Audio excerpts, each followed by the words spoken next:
joining us on Africa Update. Thank you for having me as the Director of Information. Thank you for that correction, Farai.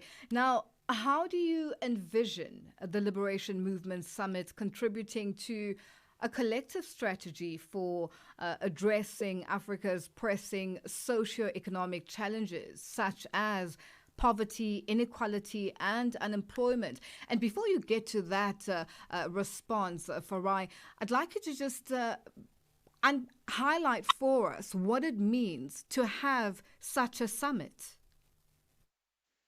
Well, this is a summit of movements that have for decades been connected to the needs of the African people, to the need to pursue the betterment of the African people. The first need was political liberation, and this we achieved in different stages and at different times. So now we're moving into a process where we need to move to the next stage, and the next challenges which are there, which are to create economies which are sound for our people, which are to create living conditions which are sound for our people. And as we have the mandate of ensuring that we seek the betterment of our people, we come together so that we break bread and we discuss and find common ways in which we can achieve these goals. And then in terms of just the liberation movements, how do you look at achieving these goals, especially with the fact that there has been a decline somewhat in some of these countries with the liberation movements losing a lot of support from their previous supporters and the younger generation? Yeah, there's always a law of attrition against liberation movements, which began from their inception. And this is something that we acknowledge and something that we accept and something we are always vigilant to. Be that as it may, where we make losses and we make drawbacks, we do not surrender, we re-strategize, we sit down and we see how best to go around those obstacles that will have been created. Now, given the diverse economic and political landscapes of the participating countries, what mechanisms will be put in place to ensure that the summit's resolutions are implemented effectively? Diversity breeds power. Diversity breeds a stronger unit, because this is an infusion and a different view of the same issue from different perspectives and different cultural contexts. So within our diversity lies our power, in that we get to share the common goal of development, but we are viewing it from different angles, but with the common purpose and the common noble design. So this diversity is our strength as a summit. And this is what we look to harness on, so that at the end of the summit, we create wholesome resolutions and wholesome decisions, which reflect and impact people within our individual countries. Now, the concept of liberation movements can be interpreted in various ways.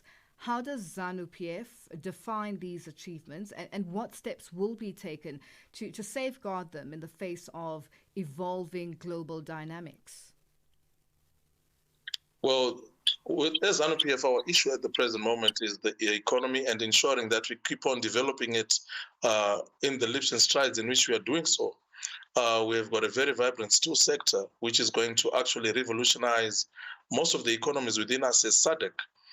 In the ensuing months and years, this will become more and more prevalent. So these are some of the issues we're looking at that we are now in charge of our economy as Zimbabwe. We are developing our economy. All our main sectors are improving year by year, be it the agricultural sector, the mining sector. And we are now developing a manufacturing sector. We are now looking at ensuring that our products are no longer sold as raw materials, but we are now putting improvements on them. So this is what we're looking at as ZANU-PF, where it's an exciting period of our life as a political party, because we are now moving from strength to strength, and we are now moving under the leadership of President Mnangagwa towards attaining the goals and the aspirations of our people, brick by brick. Now, Farai, we've seen a number of Zimbabweans leaving the country and becoming expats in other parts of the world, including South Africa, including neighboring countries, not only South Africa. And I remember at some point there was a call for Zimbabweans to return home to help in redeveloping their home country. And my question is, what sort of response did you get from that call to Zimbabwean nationals to return home and, develop the country from within the country? And it would be interesting to find out if the call was heeded, firstly, and secondly, if not, what are the reasons behind it, and how are you dealing with that crisis as ZANU PF? Well, foremost, there is no crisis. The advantage we have as a country is that our people are very connected to their motherland. So despite media reports and all other things are negative, which come as part of asymmetrical warfare, our citizenry in the diaspora comes back home. And I'd love to let you know that a lot are now making maneuvers and moves to come back home, reinvest in their country, excuse me, to reinvest in their country. So we do not have a crisis. We actually are buoyant by the fact that so many of our expats are now looking at coming back home to be part of this rebounding economy. So they're coming back with the knowledge that they've gained from other advanced technologies. They've also acclimatized with in the countries they've been with. So this is actually one of our biggest assets in that the experts are coming back home to ensure that they are part of this rebounding economy. They're coming back with a lot of knowledge and expertise, which we appreciate. Now, the summit's agenda includes discussions on strengthening African unity. What specific initiatives or collaborations do you foresee emerging from the summit that could enhance regional cooperation and solidarity among African nations?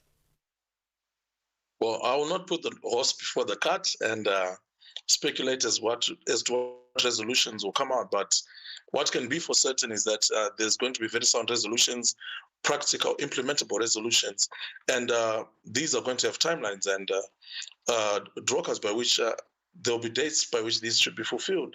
So this is not just a gathering to talk. This is a gathering to set strategies, times, and dates for their attainment. So this is one of the most important summits for us as liberation movements, because we continue to remain relevant by continuing to communicate, continuing to strategize together, continuing to ensure that we decide together how we build our tomorrow.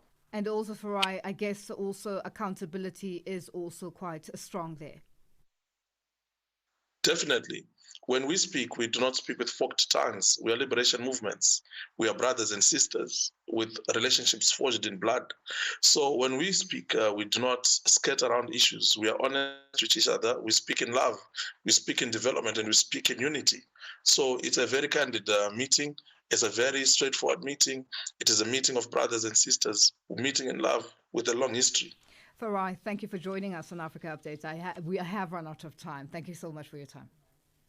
And that is Farai Marapira, who is ZANU PF Communications Director, joining us on the line.